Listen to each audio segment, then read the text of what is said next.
भगवद गीता अध्याय 4 ज्ञान कर्म संन्यास योग। भगवद गीता का चौथा अध्याय ज्ञान और कर्म के गहरे सिद्धांतों को प्रस्तुत करता है।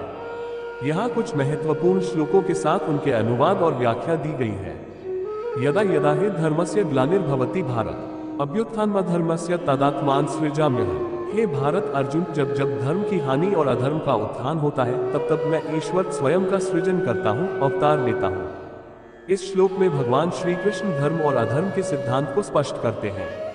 वे कहते हैं कि जब जब संसार में अधर्म बढ़ता है और धर्म का पतन होता है तब वे संसार को सही दिशा में लाने के लिए अवतार लेते हैं। यह शाश्वत सत्य है कि जब भी समाज में नैतिक और धार्मिक मूल्यों का ह्रास होता है, ईश्वर अवतरित होकर समाज में संतुलन स्थापित करते हैं। उनका अवतार केवल दुष्टों का नाश करने के लिए नहीं होता, बल्कि धर्म की पुनः स्थापना भी इसके मुख्य उद्देश्य में से एक है।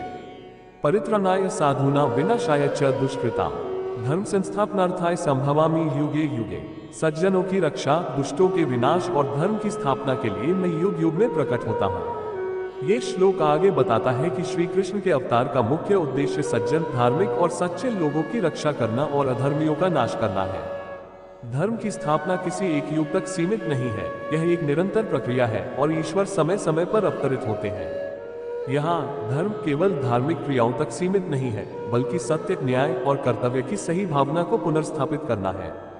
जन्म कर्म च में दिव्यमेव यो वेति तत्वतः त्यक्त्वा देह पुनर्जन्म नैति मामेति सोर्जुन। जो मेरे दिव्य जन्म और कर्म को तत्व से जान लेता है वह मृत्यु के बाद पुनः जन्म नहीं लेता, बल्कि मेरे स्वरूप को प्राप्त करता है। इस श्लोक में भगवान अर्जुन को बताते हैं कि जो व्यक्ति उनके अवतार और कार्यों के दिव्य स्वरूप को समझ लेता है वह जन्म मरण के चक्र से मुक्त हो जाता है। भगवान का जन्म और कर्म सामान्य मनुष्य की तरह नहीं होते, वे दिव्य होते हैं, और जो इस सत्य को समझता है वह मोक्ष को प्राप्त करता है। ये श्लोक भगवान के कर्मों की गहनता को समझने की प्रेरणा देता है और यह सिखाता है कि ईश्वर के कार्य हमेशा उच्चतर उद्देश्य से प्रेरित होते हैं।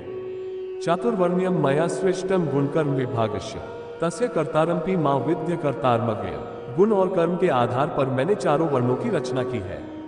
यद्यपि मैं इसका कर्ता हूँ, फिर भी तू मुझे अकर्ता और अविनाशी जान। इस श्लोक में भगवान श्री कृष्ण कहते हैं कि समाज में चार वर्णों की व्यवस्था, ब्राह्मण, क्षत्रिय, वैश्य और शूद्र, उन्होंने गुण, स्वभाव और कर्म कर्तव्य के अनुसार बनाई है। ये व्यवस्था किसी व्यक्ति के जन्म पर आधारित नहीं, बल्कि उसकी क्षमताओं और कर्तव्यों पर आधारित होती है। भगवान इस व्यवस्था के निर्माता होते हुए भी स्वयं को उससे परे और अकर्ता मानते हैं, क्योंकि वे इन सबके नियंत्रक होने के बावजूद कर्मों के बंधन में नहीं बंधे होते। कर्मण्य कर्म यह पश्येत कर्मणि च कर्म यह स बुद्धिमान मनुष्येषु स युक्तः कृत्स्न कर्म कृत। जो व्यक्ति कर्म में अकर्म कर्म के पीछे की निष्काम भावना को देखता है और अकर्म में कर्म कर्तव्य पालन को देखता है, वह मनुष्यों में बुद्धिमान है और उसने सभी कर्म कर लिए हैं। ये श्लोक कर्म और अकर्म कर्म का त्याग के गहरे सिद्धांत को उजागर करता है। भगवान कहते हैं कि बुद्धिमान व्यक्ति वही है जो कर्म में निष्काम भाव देखता है, यानी कर्म करते हुए भी उसमें आसक्ति नहीं रखता। साथ ही वह निष्क्रियता में भी कर्म को देखता है, यानी वह व्यक्ति जो काम नहीं करता वह भी अनिवार्य रूप से कुछ कर रहा है। ऐसा व्यक्ति संसार के सभी कर्मों का सही तरीके से पालन कर लेता है और बंधन से मुक्त हो जाता है। ब्रह्मापर्ण ब्रह्म हविर्ब्रह्माग्नो ब्रह्मणाहुतं ब्रह्मैव तेन गंतव्यम ब्रह्मकर्म समाधिना। जो यज्ञ के साधन अर्पण को ब्रह्म परमात्मा मानता है, जो आहुति को ब्रह्म मानता है और जो ब्रह्म रूपी अग्नि में आहुति अर्पित करता है, वह वास्तव में ब्रह्म को ही प्राप्त होता है। ये श्लोक यज्ञ की महत्ता को दर्शाता है। यज्ञ केवल अग्नि में आहुति डालने तक सीमित नहीं है, बल्कि ये ईश्वर के प्रति की गई हर कर्म और निष्ठा को दर्शाता है। यहाँ ब्रह्म का अर्थ परमात्मा से है। जो व्यक्ति हर कर्म को ईश्वर की पूजा मानकर करता है, उसकी सभी गतिविधियां यज्ञ बन जाती हैं और वह अंततः ब्रह्म को प्राप्त कर लेता है। इसका आशय यह है कि जीवन में किया गया हर कर्तव्य ईश्वर के प्रति समर्पित होना चाहिए। तद्विद्धि प्रणिपातेन परिप्रश्नेन सेवया उपदेक्ष्यन्ति ते ज्ञान ज्ञानिनस्तत्त्वदर्शिनः। उस ज्ञान को गुरु के पास जाकर विनम्रता, जिज्ञासा और सेवा द्वारा प्राप्त कर। ज्ञानी जन तुझे उस ज्ञान का उपदेश देंगे जो तत्व को प्रत्यक्ष रूप से जानते हैं। ये श्लोक ज्ञान प्राप्त करने की प्रक्रिया को बताता है। भगवान श्री कृष्ण कहते हैं कि ज्ञान की प्राप्ति के लिए व्यक्ति को एक सच्चे गुरु के पास जाना चाहिए, उनसे विनम्रता पूर्वक प्रश्न पूछने चाहिए और उनकी सेवा करनी चाहिए।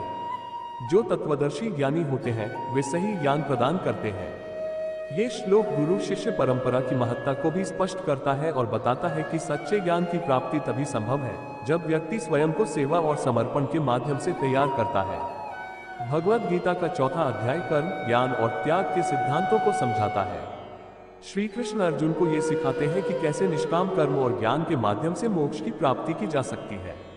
इस अध्याय में कर्म को ज्ञान के साथ संयमित करने की महत्ता बताई गई है ताकि व्यक्ति संसार में रहते हुए भी आध्यात्मिक उन्नति कर सके। हमारी चैनल सब्सक्राइब करो ने लाइक करो।